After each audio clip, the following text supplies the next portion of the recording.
because I have some sort of throat problem. Don't worry, my throat is fine. I just cough for no reason, really. I think it's funny. It's probably not, and you're probably already tired of it.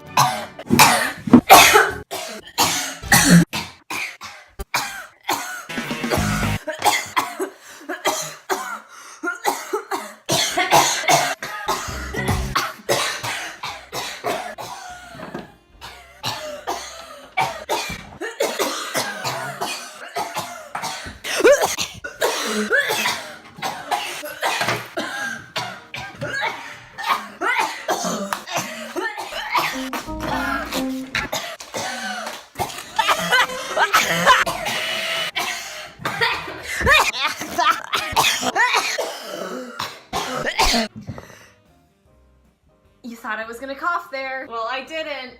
Okay,